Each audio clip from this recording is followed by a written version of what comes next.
everyone. Welcome back to Craw Park. We're here to bring you another episode about finances, the stock market, and really anything else that comes up. All right, sounds good. Welcome back, everybody, to Craw Park. Let's get right into it. So let's talk about money. Okay. So there's been a lot of talk about money, what's going on with the crisis, where we are right now, and I want to kind of just touch on it for a brief second. So when you grew up with money, what was your relationship to money? My relationship with money was a very, I guess I've always been mature with my finances, and growing up, that was a horrible experience because my dad was very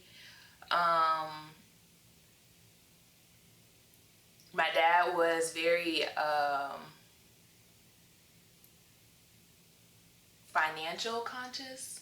You could say frugal.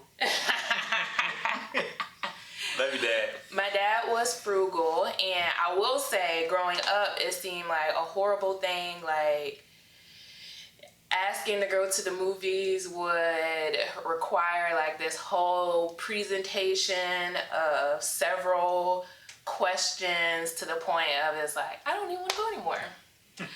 But in retrospect, now that I'm older, it has definitely put me in a position of where I'm able to control the things that I desire.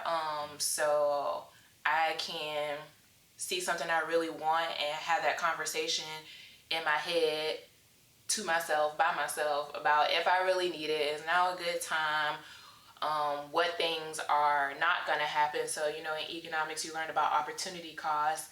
And so what am I going to sacrifice by getting this thing that I really want? And so I think I'm pretty good at distancing myself from things that I want to purchase versus the things that I really need. And not to say that I don't buy things that I want, but I think I'm pretty good at balancing the two. I think that's a good word, balance.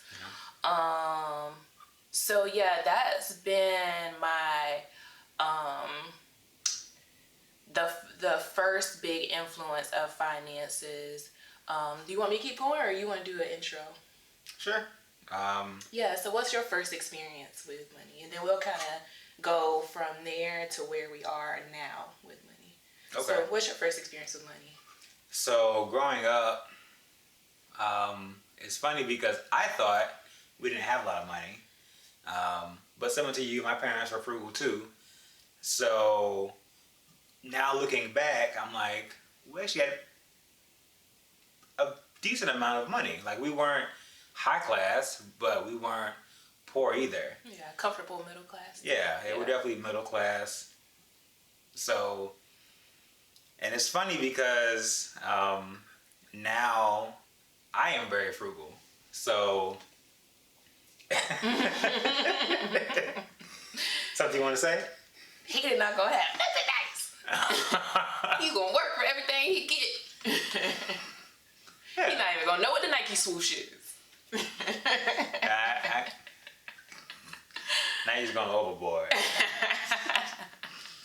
But yeah, so definitely being frugal, definitely having this mentality where money is something that is to be kind of stored and kept and, you know, not spent foolishly. My dad would always say, don't spend it all in one place. So, you know, that's kind of my experience with money.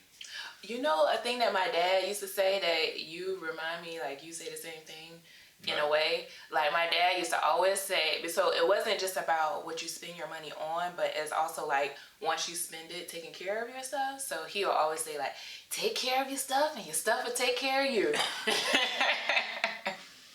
Yeah, that's actually, I've never used that same exact phrase, but I definitely have that sentiment. Right. Because growing up, I never got to get a lot of different things. And so the stuff that I did buy, I made sure that I wanted it to last.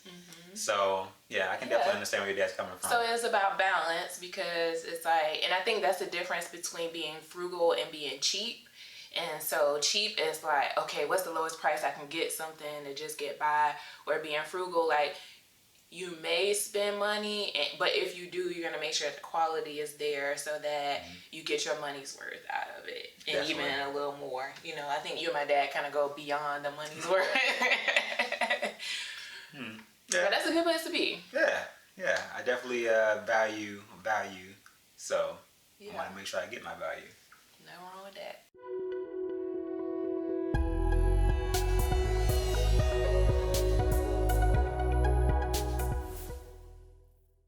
So I understand that, you know, you being frugal is something that you have learned along the way, and so it's something that still represents you present day. But can you tell us some other concepts or like ideas of money that you have gained along the way as well that you're currently practicing? So I definitely have an expanded view of money today than in my past. And so I definitely understand that money is really meant to be spent. And so there's only a few different ways you can actually use money. So you can either invest it, you can save it, or you can spend it, or you can raise debt against it for collateral. So it's actually the reason why we're talking about it today is because you really should be investing in the stock market. Yeah, so that's something that I learned from you. So I was introduced to it through school. There was like this 8th grade like simulation that we did with the stock market, and I didn't really take it seriously. I didn't really know what I was doing. I was just like making moves and just like fingers crossed kind of thing. So I wish I would have taken it more seriously. But then also the influence of my grandma. So she bought us AT&T stock when we were younger, and then as we became adults, then she turned it over to us. And so AT&T pays dividend, so it's a pretty stable stock. I don't touch it. I just get the statements and kind of just check in on it. But her idea was that she wanted to invest in companies that were pretty reputable and stable, and then also those that she pays money to. So through her investing in it, it's like them paying her back. And then the last influence with that was obviously you. And so growing up, you really, like in school, they really teach you to focus on like going to school, doing well in school, networking, taking advantage of internships and all these other opportunities. But the end goal is to go work for a corporation or go work for someone else. And so that really was where my mindset has been like my whole life, is really finding a good career, doing a good job, being promoted and working my way through the ranks. And as long as I can make 6 figures, I'm good. Like I can live a life, travel, all this, blah, blah, blah. But then in just my relationship with you and how you've helped me to grow, it's really like, okay, 6 figures that do us good for me, you, and our child, and, you know, eventually children. But that's not going to really leave a legacy. That's not going to help our community. That's not going to like help our church. And a lot of people don't like talking about money that much, or it makes them uncomfortable. But I think because of the system that we live in, it's imperative that we use it to our advantage. Even the Lord's Prayer, it talks about God's will being done on earth as it is in heaven. And so it's really about us like maximizing the gifts God has given us to make sure that we are living a life that's pleasing to Him, and that includes helping others. And there are tons of ways to help people. They're not always financial, but again, because of the system that we live in, finances is definitely a resource that's beneficial to every single human being. Definitely. And as you were talking, I thought about some other influences. So like my dad, we did this Christmas thing. I guess it's called a Christmas program. Like a Christmas savings club? Yeah. Yeah. Yeah, so we did that. So that's interesting stuff. And then my mom actually didn't know this at the time growing up, but now knowing my mom actually invests in real estate too. That's very interesting to know. That's something that I definitely want to do, that we're going to do definitely in the future. So Yeah, so these are things that we're like navigating now, and now is still a good time, like Lord willing, and what our plan is and hope is to live a long life. So we still have time to really hope to make these things come to life. But imagine if we would have really focused in or had more education or resources around these things when we were like 13 or 16. yeah, that's true. Yeah, so I talked about, money being important based on the system that we live in. So why do you think the system is built that way? Like, how did we get to this point of such a high value on the dollar? Right. So money in general, not just our current currency, is essential because it solves the double coincidence of wants. So the double coincidence of wants essentially is the barter system, right? So for example, if I wanted, let's say, a cookie, and you only had, let's say, ice cream, then is that a fair trade? Maybe. But let's say I want a computer and you only had ice cream. Yeah. Then obviously those two things are not equally valued. And so we have an imbalance there and we can't make a trade. And that implies that we actually have to be in the same place, right? And I have to get that item to you immediately. So if we wanted to trade, let's say, a computer for ice cream, I would have to get a computer to you. You have to have ice cream with you, and then we have to trade it in that moment. And that rarely happens in life. Number one, because I don't walk around with a bunch of computers or ice cream. So that's not something that's very feasible. And the things that we want may not always be equal value. And so money solves that. It's an intermediary. So whereas, let's say I wanted this cup, I may not have something of equal value to the cup, but I could find it in money. And so I can exchange the money for the cup and you be made whole. So what is that again? Double what? So it's called the double coincidence of wants. Okay, so the double is like you want something and I want something? Right. Okay. So coincidentally, you want something and I want something. Okay, got it. Right. And also, too, that implies that we have a want at the same time. Because I may want ice cream right now, but if you don't want anything that I have, then we also don't have a trade. Right. Yeah. Okay. Thank you, Hayden. Hayden wants some ice cream? Yes. Where's your pacifier, Hayden? Did you throw it? Yep. Okay, that's a pretty interesting term. I don't think I've heard that before. So was I just not paying attention in class, or is that something you learned in your private study time? Definitely private study time. I don't think they covered that in economics in high school. So. Okay. But speaking of education, though, a lot of things that we learned in school is good, but it's good for a certain purpose. So, as you mentioned earlier, when you're in school, you're learning about different things, but the goal is to essentially build a workforce for someone else's company. So back in the day, it was all about, how do we train Americans to provide a good workforce for American companies? But now, you could do that, but we have other opportunities to gain wealth. And one of the ways to do that is really to build your own infrastructure, right? To build your own company. And that way you get to control your own destiny. Yeah, I think that's pretty amazing. And I've really, can you get your son? Come on, man. At least he's not green. Because I was going to leave y'all. I don't know where I was going, but I was leaving this house.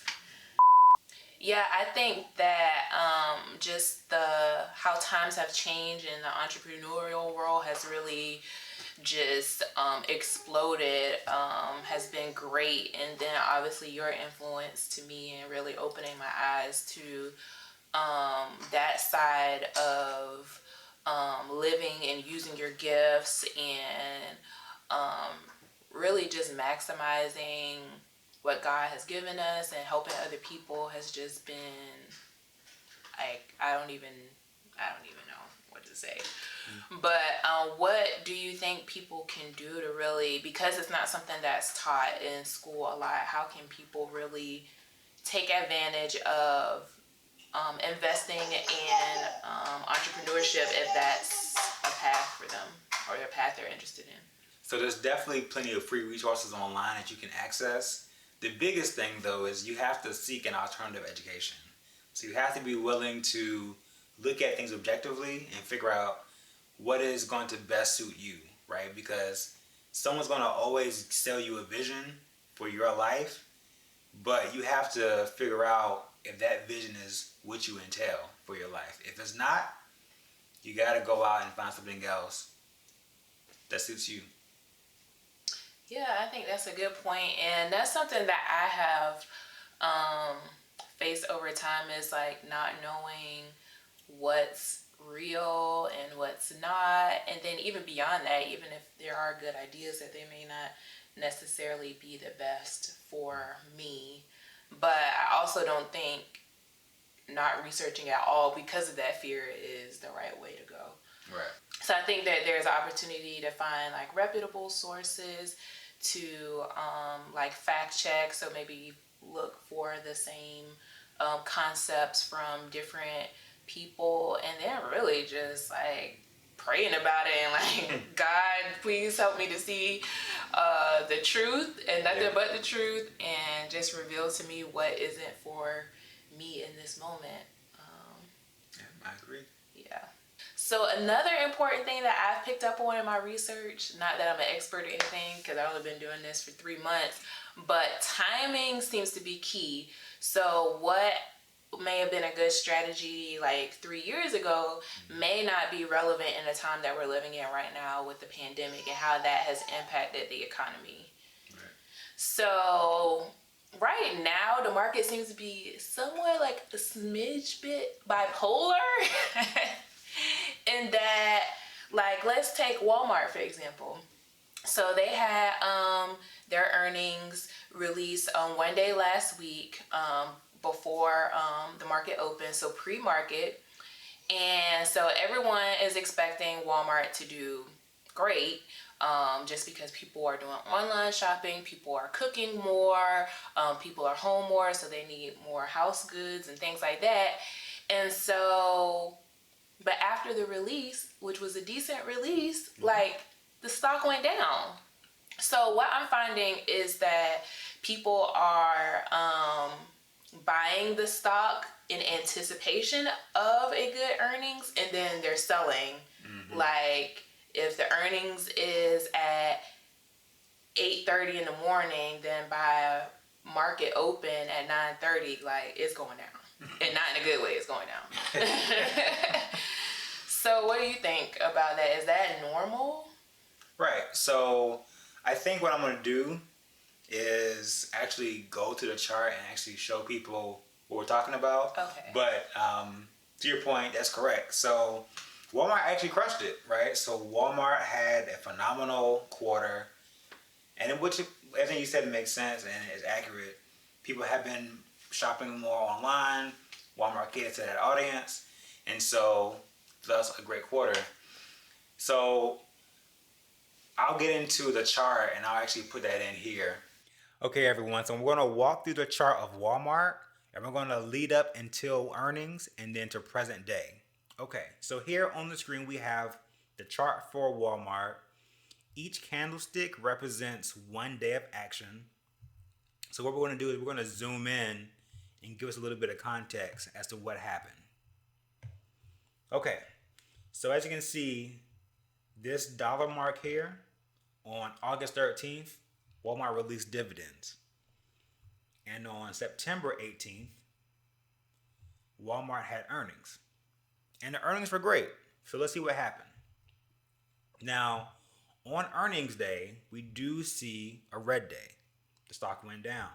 However, let's look back 2 weeks prior to August 4th.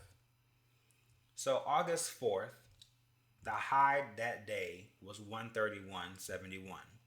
And as you can see, 2 weeks prior and leading up to earnings, we have a gradual increase in the price. And so the day prior, we had a high of 136.13. And even on earnings day, we had a high of 137.63. So on that day, yes, Walmart had great earnings. It had a great quarter. However, we have a red day. And you're wondering why.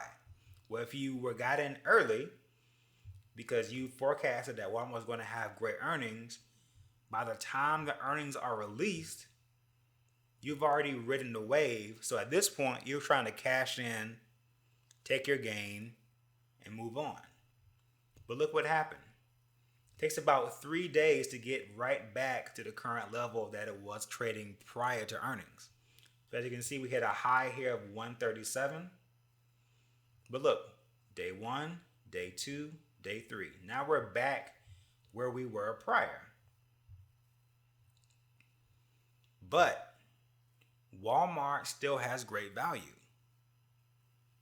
And so it found support at that level. As you can see, at this $130 level, the price that we were at prior to earnings, when it hit that level, as you can see, it's floating around it, and then look what happens. It bounces up and hits a high of 151.33. So this is some of the trends that we've been seeing. Yes, you could have gotten in on Walmart on earnings day, but as I stated before, you make money by forecasting what's going to happen than reacting to what has already happened. So to answer your question, that is normal. The stock market does move in a way that may be early than expected. So, for example, if you knew that Walmart was going to have great earnings, which we all kind of expected, it's kind of a no-brainer, then you could have gotten in a lot sooner, rode the wave up, and then once the earnings were released, there's no point in you actually staying in the stock if you don't want to hold it long term, so you would sell. So, smart money, big banks, hedge funds, they know that retail traders like us are going to do that, right? They're going to get in once the news is announced. However, you make money in the market for the majority of the time predicting where the market will go, not reacting. So the smart money, the big banks, hedge funds, they're going to think like this. Well, I know Trader Jasmine is going to expect Walmart to have good earnings, so she's probably going to buy or sell after the earnings are released. Whereas these firms, they have entire research departments that are analyzing. So where was I? Okay, thank you, Hayden. So the big banks, they have these large research departments that all they do is follow one company, and that's why they can forecast what the earnings are going to be ahead of time. And so if they forecast is going to be great earnings or great sales, they're going to go ahead and get in. And honestly, they're going to probably profit off people who are trying to get in after the move, because you're buying really at the high. And so they're going to be selling at the high, making their money, locking in their gains, which results in a loss for Trader Jasmine. So, yeah. You can't use someone else, another name, an example. I mean, we want to make it relevant. So. So we need to speak some increase over my account. Of course. Okay. Not me getting tricked by the big firms. Okay. Well, Trader Yolanda took a loss with Walmart. Sorry, Yolanda, whoever you are. Respectfully. Alright, so I think that pretty much wraps up our topics for today. Okay. Did you have anything else? No, I think I'm good. Alright, so thanks y'all for joining us today. We hope that you enjoyed our conversation and picked up on some little nuggets or either confirmed some things that you were already working toward. Be sure to reach out to us if you have any questions about trading in general or strategy, research. We're here to help and to just increase everyone's awareness of the opportunities through investing. All right. We'll see you guys next video. See ya. All right. That was your intro to education. Oh. Okay. Okay. So to answer your question, that is right. okay. Sorry.